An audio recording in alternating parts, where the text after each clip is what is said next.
नमस्कार। हिंदी साहित्य की आज की कक्षा में हम साठोत्तरी कविता के विषय पर चर्चा करेंगे। विद्यार्थियों, जैसा कि आप जानते हैं, एमए फाइनल पंचम प्रश्न पत्र के अंतर्गत कुछ काव्य आंदोलनों की चर्चा की गई है। उसी कड़ी में आज हम साठोत्तरी कविता आंदोलन के बारे में जानकारी प्राप्त करेंगे। आज के व्याख्यान में हम साठोत्तरी कविता के अभिप्राय और तत्कालीन परिवेश के बारे में बात करेंगे। साठोत्तरी कविता से क्या अभिप्राय है, क्या आशय है? साठोत्तरी कविता है 1960 के बाद रचित काव्य की एक विशेष धारा है। इसे साठोत्तरी कविता कहा जाता है। साठोत्तरी हिंदी साहित्य के इतिहास के अंतर्गत 1960 के बाद मुख्यतः नवलेखन युग से काफी हद तक भिन्नता की प्रतीति कराने वाली ऐसी पीढ़ी के द्वारा रचित साहित्य है जिसमें विद्रोह और अराजकता का स्वर प्रधान है। कृष्ण मानव ने इस संबंध में लिखा है, साठोत्तरी हिंदी कविता में जो कुछ भी लिखा गया है वह इससे पूर्व प्रचलित नई कविता युग का कुछ अंशों में तो मात्रा विकास ही है और कहीं कहीं उसकी प्रतिक्रिया भी दृष्टिपथ में आती है। इसलिए साठोत्तरी एक कालखंड विशेष में साहित्य जगत में समादृत हो चुका है। गद्य साहित्य में जहाँ साठोत्तर काल में नया चिंतन विशेषकर मोहभंग मुखर हुआ है, वहां उसमें पद्य भी पीछे नहीं रहा है। तो जो कृष्ण मानव जो बात कह रहे हैं कि साठोत्तरी हिंदी कविता किस से संबंधित है, यहाँ पर यदि हम परंपरा की बात करें तो ये नई कविता से ही विकसित हुई है। इसका बीज रूप यदि हम देखें तो नई कविता के अंतर्गत ही हम देख सकते हैं। नई कविता का कुछ मात्रात्मक विकास वो मान रहे हैं, लेकिन इसके साथ साथ नई कविता से भी इसकी प्रतिक्रिया भी साठोत्तरी काव्य में दिखाई देती है। किस रूप में? क्योंकि अब नई कविता भी अपने बने बनाए फार्मूले में कैद होने लग गई थी। प्रतीकों की अंधी गुफा में बंद होकर कविता सर्वथा अंतर्मुखी और निस्पंद होती जा रही थी। इस ठहराव को तोड़ना था और कविता को पुनः जीवन के करीब लाना था, और या फिर नई कविता की जीवन धारा को पहचान कर उसके साथ आगे चलना था।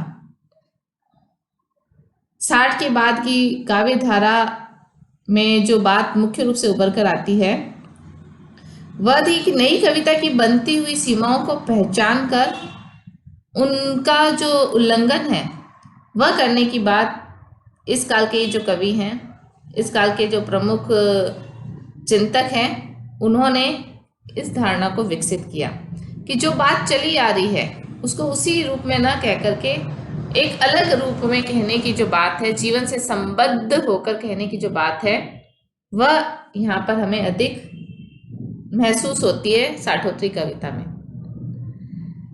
साठोत्तर वर्षों में कविता तूफानी दौर से गुजरी है और इस आंदोलनात्मक तूफानी प्रवाह में कितने बह गए, कितने ढह गए, और बहाव के पानी के उतर जाने के बाद सूखे रेत से बचे कितनों का नाम लेवा भी कोई नहीं रहा। साठोत्तर वर्षों में कविता के क्षेत्र में कई आंदोलन सामने आए। उन आंदोलनों को ही नाम दिया गया है कि साठोत्तर वर्षों में कविता के क्षेत्र में कई तूफान आए। इन तूफानों को यानी इन आंदोलनों को कई नामों से सम्मानित किया गया। प्रमुख रूप से जो प्रमुख नाम सामने उभर कर आए वह थे सनातन, सूर्योदयी कविता, अभिनव कविता, बीट कविता, निर्देशायामी कविता, अकविता, युत्सवादी कविता, अस्वीकृत कविता, सहज कविता आदि। इतने अधिक नामों से 60 के दशक के बाद बहुत सारे आंदोलन इस प्रकार से कविता के एक क्षेत्र के रूप में उभर कर सामने आ रहे थे। डॉक्टर जगदीश गुप्त है, इन्होंने नई कविता स्वरूप और समस्याएं अपनी जो कृति है उसमें एक इन आंदोलनों की 60 के बाद की जो आंदोलन आए, इन आंदोलनों की एक लंबी सूची दी है और ये बात स्पष्ट की है कि नामों का ये जो शोर था, आंदोलनों के नाम से ये जो कविता का जो रूप है वह विकृत होता जा रहा था। लेकिन विचारणीय तथ्य यह है कि वास्तव में यदि कविता की बात की जाए तो कविता कोई फतवा नहीं है, कोई बेमेल शब्दों का संयोजन नहीं है, वह एक उत्तरदायित्वपूर्ण कर्म है और वास्तविक रूप से कहा जाए तो वह जीवन की परिभाषा है। अतः गुट्टों में कैद होकर वह अपना कर्म भी खो बैठी और अपनी परिभाषा को भी वह कलुषित करती रही है। जिंदगी में जो गहरा असंतोष और निराशा है, जो अनिश्चयग्रत मानस है, उसकी सही किंतु रचनात्मक व्यंजना करने वालों में करीब 1.5 दर्जन साठोत्तर कवि हैं। इनका अपना ढंग है, उसमें बनावट कम है और बुनावट अधिक है। कहने का अभिप्राय यह है कि 60 के बाद का जो दशक है कविता के क्षेत्र में, उसमें बहुत सारे आंदोलन उभर कर आए और अनेक नामों से विभिन्न जो कवि हैं उन्होंने कुछ काव्य संकलन लिखकर अपने ही तरीके से उस कविता आंदोलन को एक नाम दिया। तो इससे कविता की फजीयत ही अधिक हुई। कविता का जो मूल रूप है, जीवन से उसका जो जुड़ाव है, वह रूप विकृत होता गया। तो इस तरीके से जो जिंदगी का जो असंतोष था, जो निराशा थी, जो अनिश्चयग्रत मानसिकता थी, उसकी जो व्यंजना है इन आंदोलनों के माध्यम से नहीं हो रही थी। लेकिन इन आंदोलनों के साथ साथ 60 के दशक के बाद जो साठोत्तर कविता है, साठोत्तर समय है, उसमें रचनात्मक व्यंजना करने वाले भी करीब 1.5 दर्जन के करीब ऐसे कवि थे जो इन आंदोलनों से मुक्त रहकर कविता कर रहे थे। इन कवियों में बनावट कम थी, बुनावट इन कवियों में अधिक थी। ये काव्य क्षेत्र में बनी हुई रूढ़ियों से हटकर कविता सृजन कर रहे थे और ये जीवन की विविध स्थितियों को अवलोकित करके कविता का जो रूप है वह हमारे सामने प्रस्तुत कर रहे थे। जब साठोत्तर कविता की बात कही जाती है तो इन आंदोलनों के अतिरिक्त ये जो 1.5 दर्जन के करीब कवि हैं, इनकी कविता का जो संकलन है वही हम अधिकाधिक रूप से समझने का प्रयास करते हैं। अब हम साठोत्तरी कविता का जो परिवेश है, सामाजिक और जो राजनीतिक परिवेश है, उसे जानने का प्रयास करेंगे। साठोत्तरी कविता क्यों उभर कर आई? ऐसी कौन सी परिस्थितियां थी कि नई कविता से हटकर कविता अपने एक नई वानगी के साथ हमारे सामने उपस्थित हो रही थी? तो इसमें सबसे पहले तो हम देखते हैं कि सन 1962 में चीनी आक्रमण, पंडित जवाहरलाल नेहरू व लाल बहादुर शास्त्री जी का निधन, 1965 में पाकिस्तान से सीमा संघर्ष, देश के अनेक भागों में बड़ा अकाल, कांग्रेस के स्थान पर 9 राज्यों में वैकल्पिक सरकार का बनना, 1966 में अंतर्राष्ट्रीय बाजार में पहली बार भारतीय मुद्रा का अवमूल्यन, बेरोजगारी और भ्रष्टाचार, ये कुछ ऐसी 60 के बाद की परिस्थितियां थी जो कविता को अपने इस नए कलेवर में आने के लिए प्रेरित कर रही थी। वस्तुतः यदि हम इसके पास्ट में थोड़ा जाएं तो हम देखते हैं कि आज़ादी जब आई उसके पश्चात हमें एक प्रकार की मुक्ति हमें मिली। कई वर्षों से जो हमने सपना संजो के रखा हुआ था वह सपना हमारा पूरा हुआ। हम कुछ समय तक तो इस आज़ादी के नशे में ही धुत पड़े रहे। देश विदेश, राष्ट्रीय अंतर्राष्ट्रीय स्तर पर हम मानवता का राग अलापते रहे। अहिंसा, क्षमा, तटस्थता के हथियारों से लैस होकर हम अपनी जिंदगी को जीते रहे।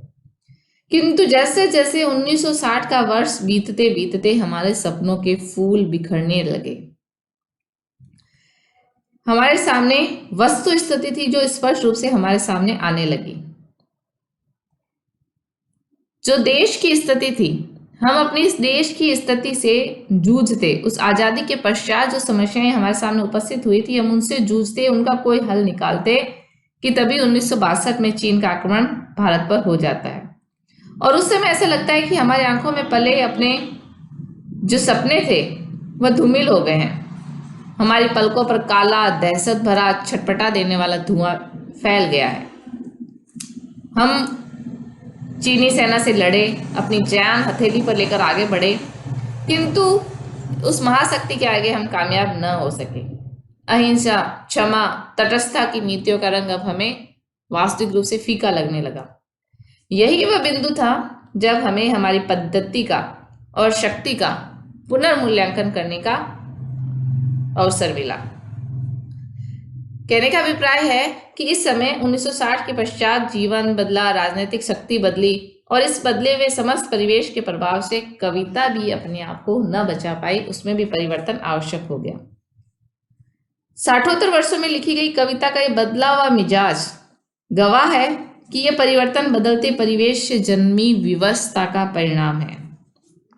ध्यान देने योग्य बात यह है कि इन स्थितियों के लिए अकेला चीनी आक्रमण उत्तरदायी नहीं था। अन्य जो इन स्थितियों की हमने बात की है वह स्थितियां भी उत्तरदायी थी और पाकिस्तान के भी 2 आक्रमण भी जिम्मेदार हैं जिन्होंने जीवन की दिशा बदली और देश की राजनीति भी बदली।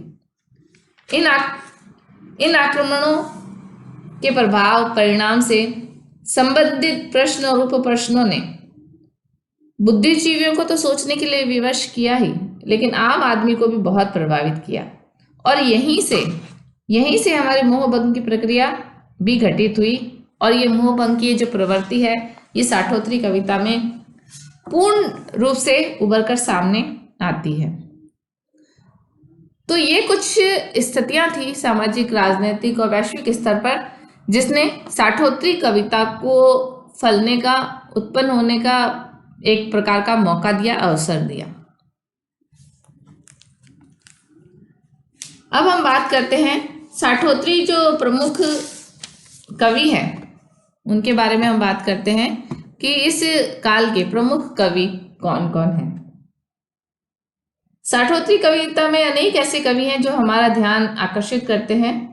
ऐसे कवियों की सूची जो है वो बहुत बड़ी है। कुछ ऐसे कवि हैं जो नई कविता में भी कविता रचना कर रहे थे और इन जो काव्य आंदोलन जो चल रहे थे उसमें भी कर रहे थे, लेकिन उनकी जो मूल प्रवृत्ति थी वह उस आंदोलनों के अनुकूल नहीं थी और वह उस प्रवृत्ति से निकलकर ऐसे किसी आंदोलन या ऐसी किसी कविता के रूप में अपने आप को स्थापित करना चाहते थे। इन कवियों में 60 के बाद उभरने वाले कवि भी हैं और नई कविता के जो कवि हैं वह भी यहाँ पर विकसित होकर हमें देखने को मिलते हैं।